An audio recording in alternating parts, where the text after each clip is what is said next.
Oh, he puts an exclamation point on this one.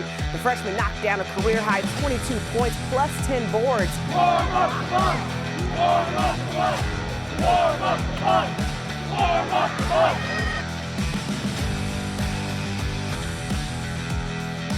It's crunch time for Siena basketball, and the men, now on the heels of possibly heading into the MAAC basement, wanted to find a way to rise up in the rankings following a 1-point loss to Marist. Well, they got their chance in a rematch against Sacred Heart, a team they played back in January. Siena won that game thanks to a full-blown zone defense that they placed on the Pioneers. The final score was 93-75. It's a Sacred Heart home game, though, so Siena had to put a strategy in place. Not helping was the fact that Miles Wilmoth now was placed on the injured list after an injury he had playing against Marist. The short-handed Saints needed to find a way to not, once again, lose in a tight contest. They didn't. Thanks to Brendan Coyle and Gavin Doty, the Saints beat the Sacred Heart Pioneers 73-80, and this is the first time since February 12th of 2023 where Siena has swept a MAAC team. An added plus, this is the first time Siena has swept a MAAC newcomer in a while. Gavin Doty, our player spotlight, eclipsed his career high he had back in November when he had a career high of 22 points and 10 rebounds, his fourth double-double of the season, and this was the fifth straight weekend split for the Saints, which seems to be becoming a pattern. Of course, Jerry still wants to win an entire weekend, but who knows, maybe that'll come eventually. And it was dire straits at the end of the game because Sacred Heart did shoot some baskets that cut the deficit down to 1 point, but thanks to a much-needed three-pointer by Brendan Coyle, that's what buried Sacred Heart in. And then, of course, the foul line shots came in, and Siena, which had been struggling with the foul shots, made quite a few of them. And the Saints led for most of the game this time. They led for more than 35, and there was a quick 12-4 spurt at the very beginning that gave them a lead that they did not give up on, despite the fact that Sacred Heart did threaten them. Niall Ralph Byer had the game high, 24 for the Pioneers, and Anquan Hill, he had 22 just like Doty did. And Sacred Heart entered the day 29th nationally and ranked threes, while Brendan Coyle himself entered ranked 60th. And this is another testament to show you that Gerry McNamara's empire does not quit, because they can be shorthanded and they can still get a victory in place, as well as a victory on the road. Need I remind you, Siena had not won a road game since December 30th. Well, finally Siena's gotten some road success, and this is something to celebrate for the Saints because they have now swept a MAAC team, as I've just mentioned before, and they've also proven they can play shorthanded, and they've also proven that they don't have to always lose very closely towards the end of the game. Obviously, the Marist game was heartbreaking, and this time, Sacred Heart was the one with their heart broken. That's not to say that Sacred Heart has still been successful, though. Their head coach is Anthony Latina, who is now in his 12th season with the Pioneers. He helped bring the program back to the winning field in his 12 years as coach.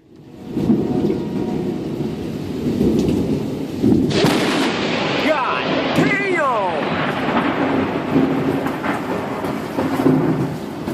Well, the women now had to take their turn on the Western New York trip, and much like the men, it's not an easy game for the women either. And they did have a bit of a confidence booster with the fact that the Niagara Purple Eagles on the women's side are struggling. The team which is fresh off of the Women's National Invitational last year and also was the runner-up in the MAAC tournament, unfortunately had a few setbacks, including Aaliyah Parker getting injured, her sister Angel Parker graduating, as well as some players transferring, notably Chardonnay Hartley. The new Niagara Purple Eagles, unfortunately, have had their foot stuck on the brake pedal. And their only victory, as I've said time and time again, was against Bloomsburg, which is not Division I.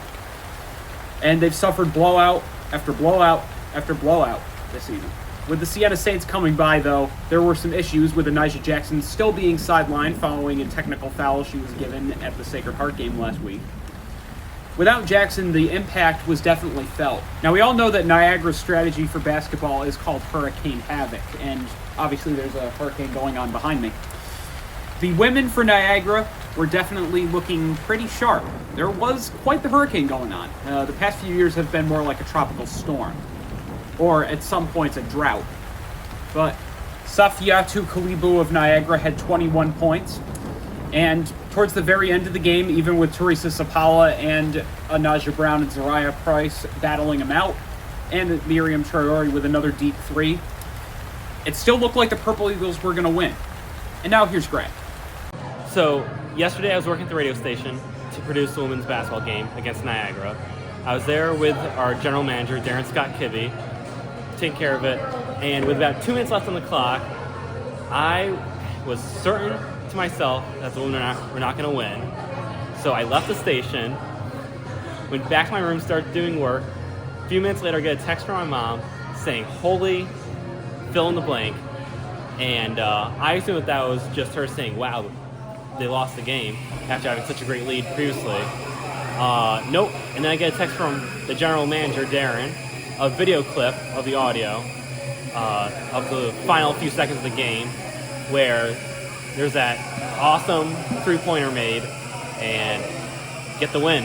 Pass to Hooker, who cuts baseline, puts it up and in. Right at the buzzer is Hooker. Will close it out. Yeah, it was crazy. Anaya Hooker, very last second, buzzer shot. Yeah, the game was pretty much over from there, but then there were some issues with time on the clock, which was a running gag towards the very end of the game. The refs had to keep resetting it. And then Niagara had to take the ball out, and they threw the ball, and it went off court, and the refs made them do it again, which, in my opinion, wasn't really needed. But it didn't really matter anyway, because Niagara was going to lose the game. And Siena, which was looking like they were going to give the game up or go into overtime, still held it together. It was also not another good free throw game for Teresa Sapala. She didn't really get much bank at the line, but she still had a good game regardless. She had 17 points. Anaja Brown rebounded 7 times and had 14. And Anaya Hooker, the game winner, had 8.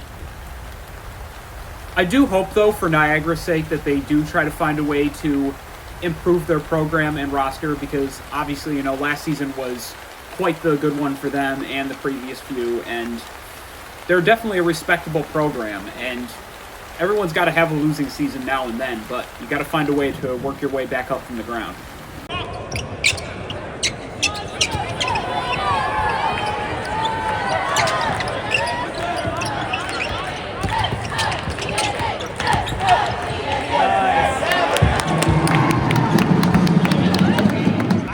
Myself for Mr. Siena 2025. How about the blowout? You're attending a blowout. I think it's great, Siena came in as a better team, and the score shows, the numbers don't lie. Well, much like the women, the Siena men also played against the Niagara Purple Eagles. They made the trip over to Albany, and afterwards they will be making the trip over to Poughkeepsie to play Marist. Now, when Siena headed over to Niagara back in December, it was their very first game of MAAC play of the season, and they were facing off against a team that had ended their season 2 years in a row. Greg Paulus and his squad of Purple Eagles beat Siena in the 2023 MAAC tournament, giving them the first-round exit. And the second year during the season where the Saints were tanking, Niagara was the 6th seed, Siena was the 11th seed. And then Gerry McNamara and the Saints lost by 1 point in a decision that was no stranger to many of the games in MAAC competition. Foul shots, Niagara made one of them, Siena did not make any towards the very end. Niagara also was without player Josiah Davis, who averages 8 points. Davis was with the Purple Eagles this time as they made the trip to Albany, alongside some of their other players that Siena did have some advantages against. And Siena also got some good news this week about returning players. Reed Ducharme was back following his ankle injury. Peter Carey was medically cleared. Carey did not start, but he still had an impactful game. And it was an impactful game for the Saints, who scored their biggest margin of victory in 10 years. 60-94, the final score, 34 points overall. The last time the Siena Saints won this big on the men's side was when they beat Manhattan 89-54 on December 4th of 2015. And it was also the most points Siena got in a regulation contest in 6 years, since they won 96-80 over American in 2019, notably Carmen Massarello's debut as coach. And Justice Schultz, 31 points, matching his collegiate career high for the 3rd time ever. He also had 7 first-half assists, 10 and 14 from the field, and butter smooth on the free throws. Remember, Siena struggled last week. Well, didn't really show any struggles this time. They only missed 2 of them. And Siena never gave up the lead either. They had 12 of their first 15 shots to start, And in the first half, they led by as much as 28. The second half, 40.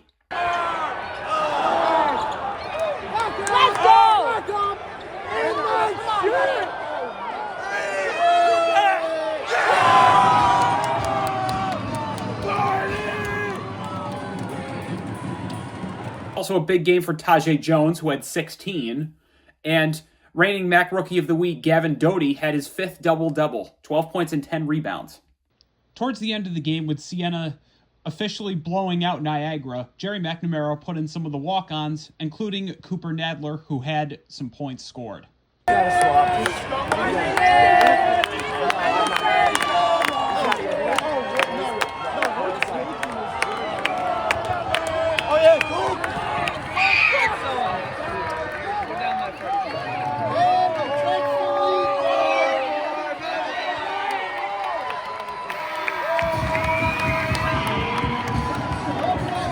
And with the win, Niagara now once again goes into the MAAC basement, and if this trend continues, it's unfortunately looking like that Niagara University will not be sending any of its teams to the MAAC tournament. But that probably would be good for Siena, because like I said, they've cursed them before in the MAAC tournament, and my prediction is that it's going to be a different opponent for the Saints this time around, but never say never.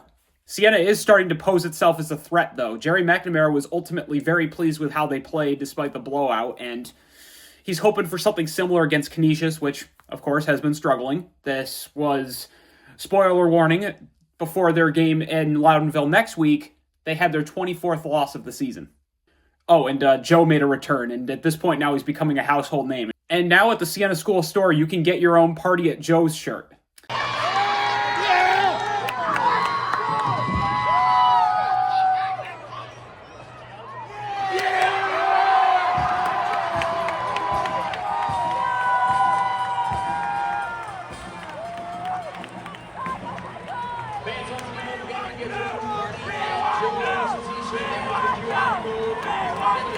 But this was not a party at Joe's, this was a party at Bernie's. And for our mic'd up segment, I once again got picked to do a contest during one of the timeouts.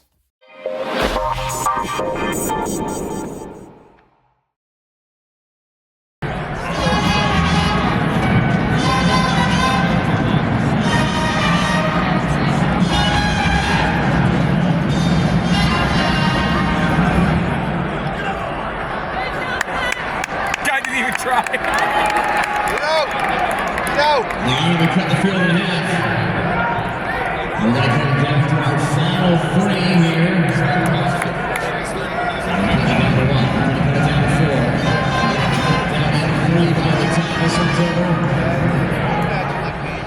He's not in. All right, we got 4 remaining. One more guy, one home. The rest of them come back on Sunday for a chance to win wins for the rest of the semester. Here we go.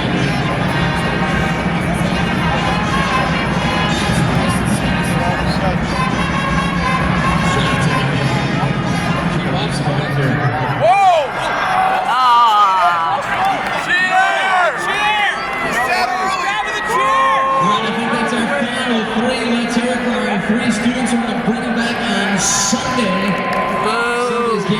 Shout out to my mom, Aiden Burns, and Ben Nelson for getting the footage together. And unfortunately for Ben Nelson, his mom is a Niagara alum, and yeah, her alma mater got sunk. Well, the women continued their Western New York trip on the 22nd for their final game of February, playing against the Canisius Golden Griffins over at their school. Now, the women had not swept Western New York since 2016, and Terry Primm's ambition was they were going to be the first to do so. And they did. They beat Canisius by 14 over at Kessler Athletic Center. After a close one over Niagara, Siena was able to control Canisius thanks to the return of Anijah Jackson, who had 23 points, 50% shooting. She also had a season-high 8 rebounds. And Anaya Hooker, career-high 14, and double digits for Teresa Sapala after a rough game against Niagara. Coming back again, 3 steals was her highlight. There were a few turnovers early in the game that were a little scary for the Saints. They did have some shot clock violations as well, but they did limit Canisius' shot attempts. The same thing happened in the second quarter when the Saints continued to force Canisius to make mistakes, and they turned into points on the opposite end. Siena would take the ball away, and pretty much right there led to 10 points for a Siena run. Once again, it was a reunion for Allison O'Hanlon, a player from Duanesburg who is currently sidelined due to an injury, and her former teammate Alex Moses, who's also from Duanesburg, playing for Canisius. Sage Randolph, who is an Albany Academy graduate, also plays for the Golden Griffins.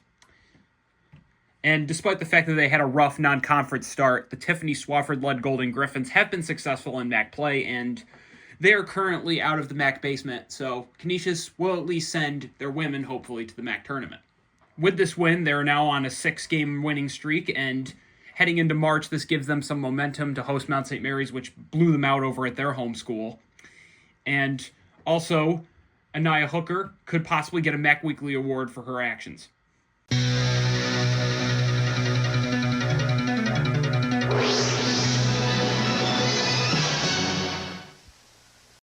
Looking over at the MAAC report, things are starting to cement themselves for the MAAC tournament, with Rider kind of teetering in the same spot as Siena, but unfortunately these two losses are going to jeopardize Rider's position. They lost to St. Peter's by 1 point in a battle of New Jersey, and then they lost to Fairfield by 20 points. Manhattan, meanwhile, beat Fairfield 80-67, but then lost to Iona 60-65. And St. Peter's also played Mount St. Mary's. They lost to them 58-69. The Canisius men's losing streak is now extended to 8 games. They lost to Mount St. Mary's and Marist, although they did keep it close with the first-place Red Foxes, 81-89. And Quinnipiac, their only game of the week was against Iona, beating them by 5 points. Before beating Canisius, Marist played an eerily similar game, much like their Siena game, against Merrimack, and beat them 61-60. It was a nail-biter between them and Merrimack, and unfortunately, Merrimack could not connect, and Marist pretty much ended up victorious from there on out. Merrimack also had another close game, and this one kind of a repeat of the game they had against Sacred Heart a month ago. They lost to them 59-60. Meanwhile, the Rider women, blown out by Fairfield 46-72, and also blown out by Mount St. Mary's 49-76. The Manhattan women played a close game against Iona and beat them 68-65, and then they lost to Quinnipiac by 40 points. The St. Peter's women are getting pretty hot. They beat Mount St. Mary's 70-54, and then they beat Sacred Heart 54-44. The Canisius women losing streak. They lost to the Marist women 62-69, and then they were lost to Siena. The Marist women also had a contest against the Niagara women and beat them 67-56. No surprise there. Sacred Heart and Merrimack playing against each other, and Merrimack losing 48-74. And then they beat Iona, turned around, and beat them 81-36. For MAAC Player Awards, Gavin Doty once again on the leaderboards. This is now the third time this season Gavin Doty has gotten the award for his Rookie of the Week status, thanks to his career high against Sacred Heart, as well as leading Siena in scoring. Meanwhile, Amari Monroe of Quinnipiac had 24, also against Sacred Heart. He has 9 overall double-doubles. Meanwhile, on the women's side, Gal Raviv once again getting the award. She averaged 22 points in both games the Bobcats had that week, averaged 35 minutes. Meanwhile, Joe Roffalo of Mount St. Mary's once again getting the award for shooting 7 threes, 54% from the field.